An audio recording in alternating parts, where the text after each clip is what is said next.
Hi, this is David Congreave and welcome to the first part of Smarter, Not Harder. And the reason I called it that is because if I called it time management, well, let's be frank, time management sounds on the surface like a very boring subject. And if it's something you've never looked into, then perhaps like me, you had the same preconceptions of what time management was all about. Now, as I said previously, I'm not an expert in time management. It's something I've been reading a lot about over the last year. I just wanted to share some of the things that have worked for me. And just show you how they've been able to be so effective, show you how time management has been so effective in helping me become more organised and get more done pretty much every day that I work. The preconceptions of time management is that it's a very boring subject, and it's primarily about being organised, and it's mainly just common sense.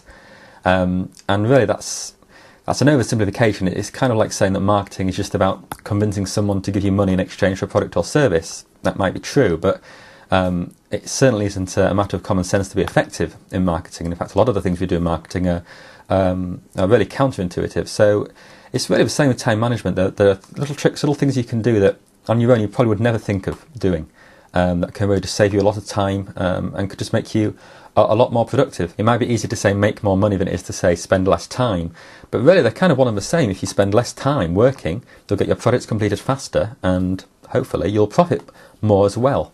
So if it's time management isn't something you've really looked into, then I really would encourage you to just watch this video and the next one that's coming next week, and perhaps just use that as a springboard to spending more time looking into how you can be more productive with the time that you spend working.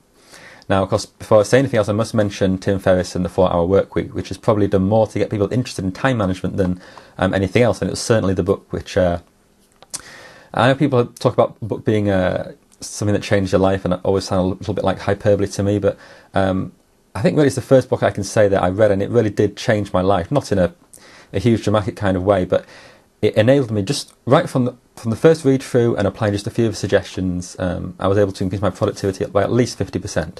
I did want to have the book to kind of show you to the camera, but I lent it to a friend and haven't got it back yet. But if you go to www.4hourworkweek.com, then you can find out more about the book there. If you have read the book already, then some of the things I'm going to describe in this video, the next will sound a little bit familiar because it is based on some of the things that I learned in the 4-Hour Workweek. Essentially what I've done is take one of the basic strategies and adapt it in a way that suited me.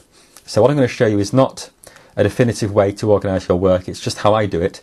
You may find it works for you as well, or you may find if you make some tweaks, make some adaptations to that, then you'll find that works well for you as well. So this first part is probably something you can do over the weekend. You just need to sit down maybe for half an hour, 45 minutes, and just carry out this exercise. Once you've done that, well, I'll get the second video next week and I'll show you the free software that I use to put that all together.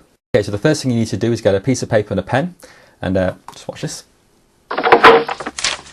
There we go. And you're going to make two headings. The first one is tasks that I do once, and the second one is going to be tasks that I do on a regular basis. And what you're going to do under each of those headings is list all the tasks that you do as part of your work. And I mean, it has to be absolutely everything. Anything that takes you more than, say, 1 minute to accomplish has to go down your list. So your one-time projects, your one-time tasks are going to be perhaps things that you're currently working on. Maybe you're producing a report to put out. One of the jobs is to write the report.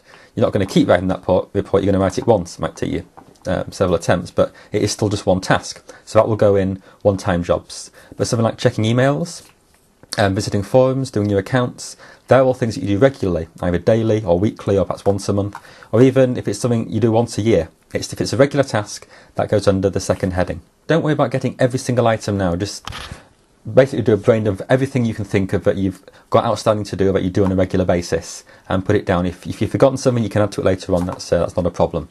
Just get that list out there. And the first thing you'll see is that you've got a list then of everything you have to do as part of your work, things that you need to remember to do regularly or things that you need to remember to do perhaps very soon. And it sounds like such a simple thing to make a to-do list. I mean, it's a cliche of time management, but the power of making a to-do list is not just being organised. It's not just the case of, right, it's down in writing so I won't forget it. Well, sure, that's useful. But the other effect that you get with making a to-do list in this way is that it essentially unclutters the mind. I hadn't realised just how much mental energy I put in every day just trying to keep in my head all the different things that I knew I had to do, not wanting to forget them. It wasn't necessarily conscious thought over time, just subconsciously these were going around in my head, things I had to remember to do, things I needed to get done by a certain date. Once they were down there, I had the freedom just to stop thinking about them. And just the certain amount of relief that gives you, the mental strain it takes off you, is actually quite surprising, and it's probably more powerful than you might imagine. So it might sound like a very arbitrary thing to do, to make a to-do list of everything you've got to do, but just give it a go if you haven't already. It is a very worthwhile task. If you haven't done it in a while, well, okay, do it now anyway, because it's such an important part of understanding where you're going, what work you're doing, and also seeing where you're going wrong as well. We'll come on to that a bit more later on. But that's the first job. You've got all your tasks down there in a list under these two headings. Next job is to look at each task in turn and estimate how long it will take. So maybe it takes you half an hour to check all your emails and reply to them. Yeah, right, okay. Maybe it takes you an hour and a half to check through all your emails and do them. If that's the case, put down an hour and a half next to it. And you're only looking for an estimate. You're looking for an average. If it's a regular job and it takes you half an hour some days and an hour and a half the others, try and look for somewhere in the middle. But try and round up and do it in increments of quarter of an hour. So if it's something you know takes you 30 to 40 minutes, put down 45 minutes. If it takes you just over an hour, put an hour and a quarter.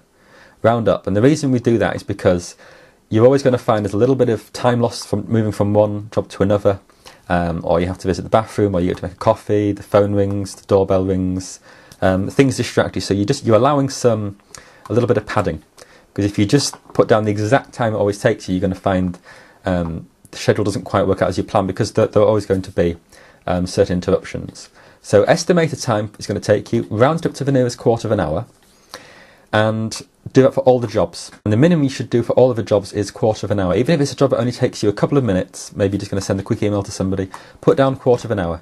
For the same reason, it just gives you that little bit of padding, so that when you organise the jobs that you've got to do and when you're going to do them, it allows you to fit it together without running over too often. Okay, one final rule for this as well is that no job can take more than 2 hours. If a task is going to take longer, let's say something like this, if I'm putting a video together, I have to write the script, I have to shoot it, I have to edit it, I have to upload it. Now, that whole process might take me maybe 5-6 hours. So what I'll need to do is break that into segments. So I might say writing the script 1 hour, shooting the video half an hour, editing the video 2 hours, and so on. Anything that takes more than 2 hours, try and break it up into smaller tasks. If you want to do it for less than 2 hours, that's fine. If you want to try and break everything up into less than 90 minutes or an hour, that's fine as well.